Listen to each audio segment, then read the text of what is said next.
Hi, this is E.T. Too often, advice about bodybuilding, fitness, and health comes from those already gifted, and their coaching may or may not prove useful. It may actually be harmful, at least to those of us who may, because of poor genetics, injury, or whatever, not respond as they do. Here's advice that may prove more relatable from someone who overcame his own limitations.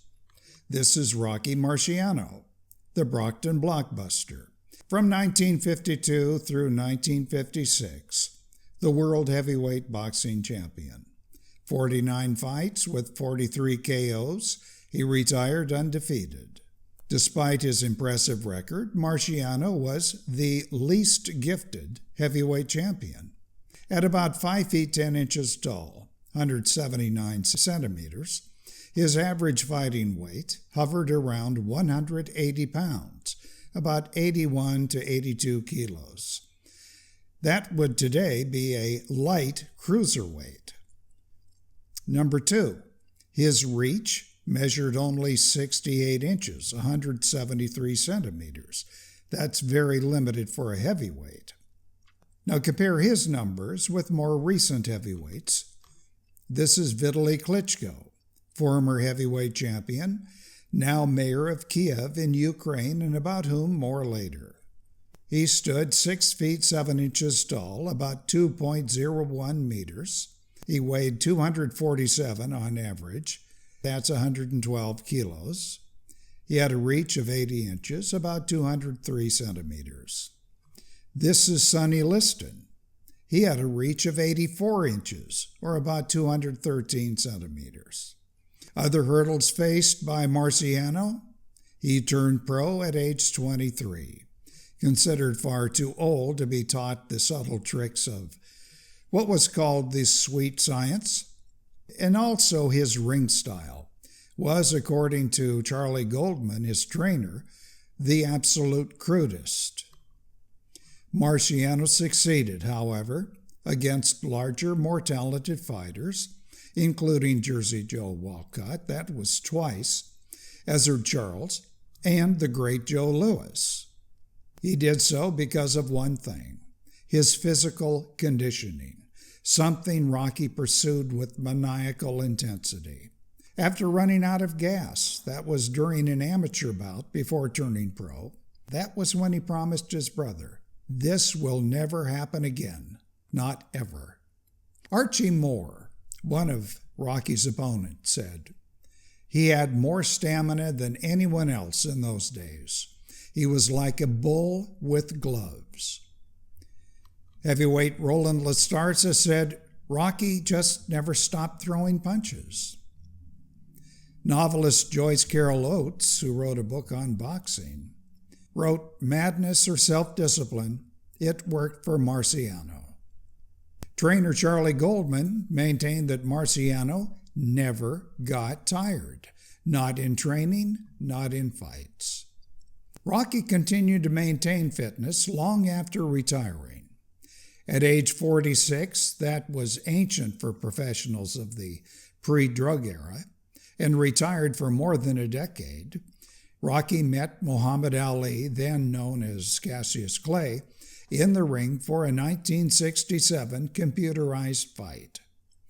Although punches were to be pulled, things, as to be expected, got out of hand, and Marciano dropped the 27-year-old Ali with a body shot, leaving Ali, said one observer, completely helpless. Ali got up and demanded and got a few $1,000s more for the remaining filming. Rocky, by the way, won the computerized fight. Marciano's preternatural degree of fitness resulted from his Spartan diet and training, begun months prior to a fight.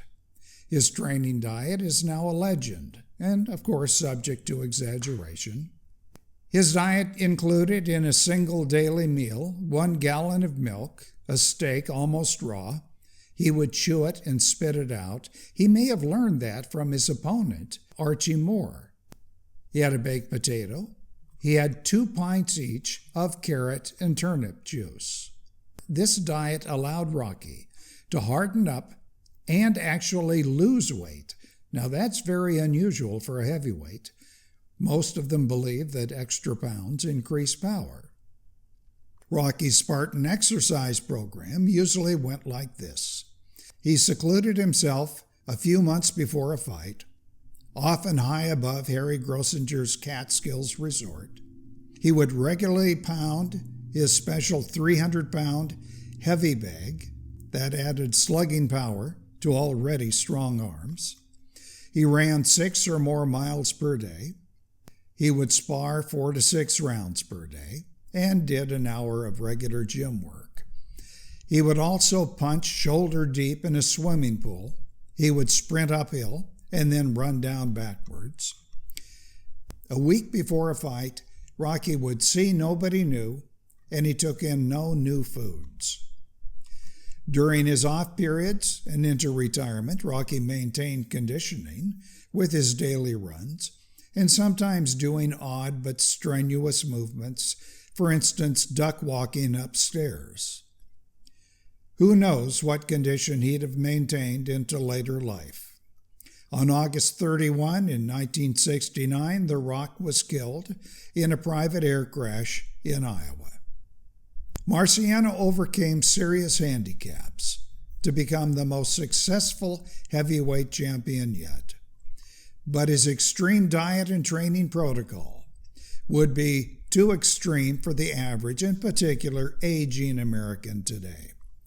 But consider this, variations on it. For instance, long walks, or moderate jogging, maybe short but intense sprints. Take steps rather than the escalator or elevator. Have supervised workouts using barbells and dumbbells. Eat single meals of lean protein and fresh vegetables supplemented with green juices. I've done videos on that topic. All these together may produce positive results. This is E.T. Hit the like button if you enjoyed this video. Do subscribe for more, and thank you.